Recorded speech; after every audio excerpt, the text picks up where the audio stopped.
आज मैं आपको एक ऐसे घराने का विज़िट करवाने जा रहा हूं, जब भी इनके रिश्तेदार फ़ौत होते हैं तो वो उनको घर के अंदर ही दफ़न करते हैं। और एक इस घराने की बहुत बड़ी बात ये है कि इल्लामा इकबाल साहब रहमतुल्लाह अलैह इस घर में ट्यूशन पढ़ने आते थे। और इस घर के अंदर एक सुरंग मौजूद है जो कि यहाँ से दिल्ली तक जाती है।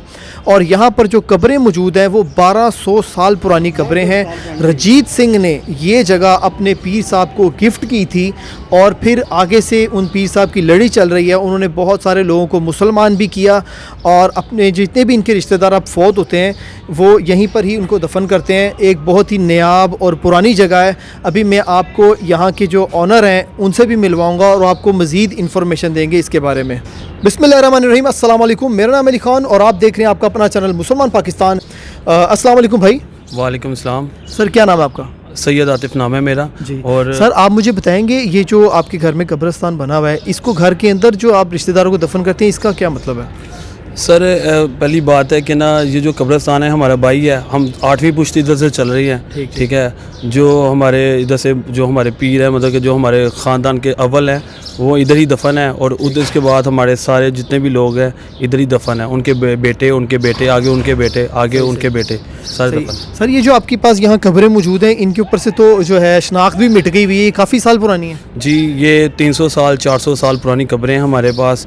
और हमारे बायदाद की निशानी है। हमें पता लगता है कि हम इनकी औलाद है और हमारा जो सा शजरा नशरा है इधर से बचाना जाता है। सही है। तो सर आप बता रहे थे कि आपके जो रिश्तेदार हैं उनकी एजेस भी बहुत ज़्यादा थी, उम्रें भी बहुत ज़्यादा थी। जी जी बिल्कुल ऐसे ही है कि जैसे मेरे दादा अबू थे वो तकरीबन 106 साल के होकर उनकी वफ़ात पाई है। उनके जो उनकी वाइफ थी मेरी दादी माँ, वो 91 साल की हो गई वफ़ात कि उनके कुलों पे उनकी। हाँ जी, ऐसे ही है कि उनके मेरे दादा, पहले दादी माँ फौत हुई तो उनके कुल पे मेरे दादा अबू ने कुल पड़े और मेरे दादा अबू भी उसी कुलों में वफ़ात पा गए।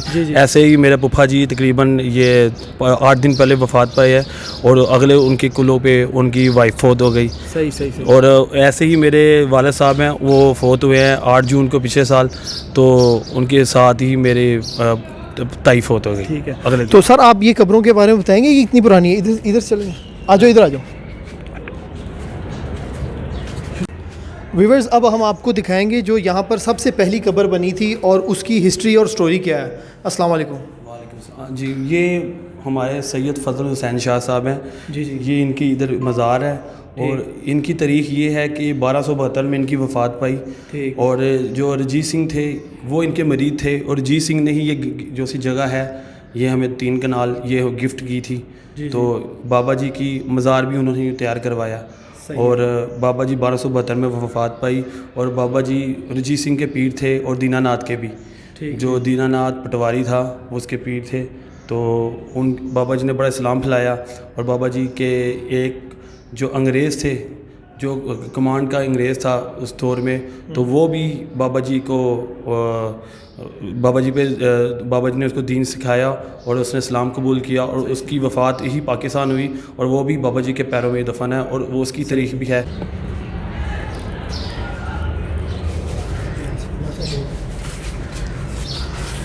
व्यूअर्स आप देख सकते हैं कि यहाँ भी घर के अंदर कब्रें मौजूद हैं। ये जो सबसे पहली वाली कब्र है आगे, हाँ जी, ये जो सबसे पहले कब्र है ये बाबा जी के बेटे की कब्र है। ठीक ठीक। ये कितने 100 साल पुरानी है? ये तकरीबन ये भी 300 साल पुरानी है क्योंकि ये भी 100 साल इनकी ज़िंदगी रही। ठीक ठीक ठीक। और ये जो इनकी आगे कब्र है ये वाली, आगे इनके जो बेटे आ गए, इनके बेटे आ गए, उनके बेटों के बेटे, जैसे ये कमाल शाह है, साथ जमाल शाह है, ठीक है, इनके बेटे हैं। और आगे से बुलंद शाह, आगे सैयद अख्तर हुसैन शाह। तो सर ये जी उसकी मरम्मत हुई, तख्ती लगी हुई, इतने 100 साल पहले की? बहुत पुरानी 300 साल पुराने की कब्र है। ये अभी का डिज़ाइन नहीं है और ये तकरीबन अभी बहुत फिल हुई है। इससे पहले हमारे घर के बाहर कुआं भी था।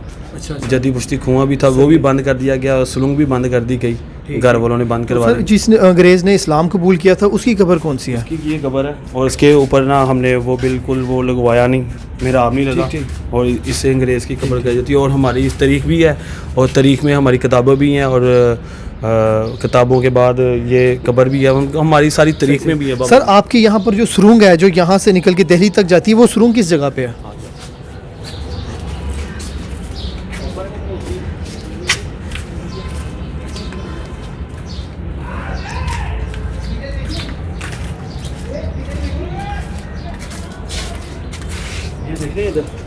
व्यूअर्स आप देख सकते हैं कि ये जो निशान है ना, ये जिधर दरख्त निकल आया हुआ है और ये सारी जगह, ये यहाँ पर पहले सुरंग थी। सर इस जगह पे सुरंग थी पहले? हाँ जी, ये जो सुरंग थी ये दिल्ली तक जाती थी और हमने 2-3 दफ़ा बेसमेंट निकलवाई है, तो उसके बाद बंद कर दी गई। पता लग गया कि नीचे सुरंग है, तो फटे शटे लगा के बुज़ुर्गों ने सुरंग बंद कर दी हुई है और अभी इसके ऊपर ना हमने पत्थर लगवा दिया ताकि ना कोई चीज़ कीड़ा मकोड़ा बाहर ना आ जाए। ठीक। सर आपका ये जो सारा स्टोरी है ये अजायब घर में भी मौजूद है? जी, ये अनारकली के अजायब घर में भी हमारे घर की तस्वीरें लगाई हुई हैं और उसके बाद शाही किले के अंदर भी म्यूज़ियम में हमारे घर की तस्वीरें हैं, पुराने घर की, तकरीबन 200 साल पुरानी। तो बाकी आपको यूँ बताना चाह रहा था कि जो बुज़ुर्ग हैं सैयद अख्तर हुसैन शाह साहब, ठीक है, ये वाली कब्र? हाँ जी, ये उनकी कब्र है और इनके पास बहुत बड़ा फैज़ था, हाज़िर फैज़ थे, जिसके घर बेटा नहीं होता था तो ये उनको प्याला लिख के देते थे, तो उनके घर बेटा होता था और आल दुनिया में बहुत इनका नाम था। मतलब कि इनके पास इनके परदादों से फ़ैज़ आया और इनके पास ये फ़ैज़ मौजूद है, अभी भी मौजूद है, आगे इनकी नस्लें भी यही चला रही हैं। सर आप लोग भी आजकल कोई फ़ैज़ दे रहे हैं लोगों को? हाँ जी, मेरे बड़े भाई अब गदीनशी हैं, पहले मेरे वाले साहब थे और वाले साहब के बाद उनके वाले साहब थे, तो ये रीतो रिवाज चल रहा है। और उसके बाद इनकी एज कितनी थी? इनकी 126 साल के हो गए, वफ़ात पाई है, 14 साल पहले ये फ़ौत हुए हैं। सही है। और वो जो सईदा नवाज़ बेगम साहिबा है, ये उनकी बेगम थी और ये औरतों का इलाज करती थी, 18 का इलाज करती थी, जिसके यानी कि जिसमें औलाद नहीं पैदा, जिसके औलाद नहीं होती वो उनका इलाज करती थी और उन्होंने बहुत इलाज किया और बड़ी दुनिया से इनसे फैज़ लेके गई हैं। इनकी कितनी एज थी सर? इनकी 91 साल एज थी और इनके ही पहले मेरी दादी माँ फौत हुई, उनके कुल मेरे दादा अबू ने खुद पढ़े और कुलों के दिन खुद वफ़ात पा गए। सही है। तो सर ये जो पीछे वाली कब्रें ये भी बहुत पुरानी लग रही हैं, इनकी भी तख्तियाँ मिट गई। ये जैसे मेरे दादा अबू 126 साल के, आगे से उनकी परदादी नादरा बेगम है, ठीक है ना, इनके पास जो सा था ना, इनके पास ये ऐसा फैज़ था कि जिसको कुत्ता काट लेता था, ठीक है ना, हल्काया हो जाता, उनका वो इलाज करते थे, ठीक है ना। और जो मेरे दादा अबू थे ये खुद इनके वाले साहब डॉक्टर थे, डंगर डॉक्टर थे अंग्रेज़ दौर के, ठीक है। और इसका वाक़या भी आपको बताऊंगा, उनके वाले साहब थे वो भी डॉक्टर थे और जो इनके चचा हैं वो हाफ़िज़ उमर दराज, ठीक है, वो प्रोफेसर थे इलामा इकबाल के और उनको फ़ारसी पढ़ाते थे। अच्छा, इलामा इकबाल के टीचर थे वो? इलामा इकबाल साहब भी हमारे घर में बहुत दफ़ा तशरीफ़ लाए हैं और जो उनके उस्ताद थे वो इसी घर के जमे पले हैं। ठीक है व्यूअर्स, अब हम आपको एक बहुत बड़ी बात बताने लगे हैं कि इलामा इकबाल रहमतुल्लाह अलैह भी इस घर में ट्यूशन पढ़ने आते थे और उनके जो प्रोफेसर थे वो यहाँ पर रहते थे, जो कि जीसी कॉलेज में प्रोफेसर थे। सर आप इस शजरा सब के बारे में बताएंगे? हाँ जी, मैं आपको ये बताना चाह रहा था, जो आपको भी मैंने अंदर दिखाया था, नुशाई कादरी हमारा सिलसिला है और जो सैयद फ़ज़ल हुसैन शाह साहब हैं, इनकी लड़ी से आगे सब लड़ी चल रही है। इनके जो बड़े भाई थे सियालकोट में इमाम साहब, उनका भी बहुत बड़ा उधर मज़ार है। उसके बाद बाबा जी को इधर मिलाया गया और जो ये हाफ़िज़ उमर दराज साहब हैं ये प्रोफेसर थे फ़ारसी के इलामा इकबाल साहब के और वो इधर से आके टीचिंग भी सीखते थे और जीसी कॉलेज में भी वो पढ़ाते थे। वो मेरे दादा अब्बू के परदादा थे और उन्होंने इलामा इकबाल साहब को भी जो सा ना स्टूडेंट थे उनके, और इधर से इस घर में आके कई दफ़ा आके इधर आके स्टडी करके जाते थे।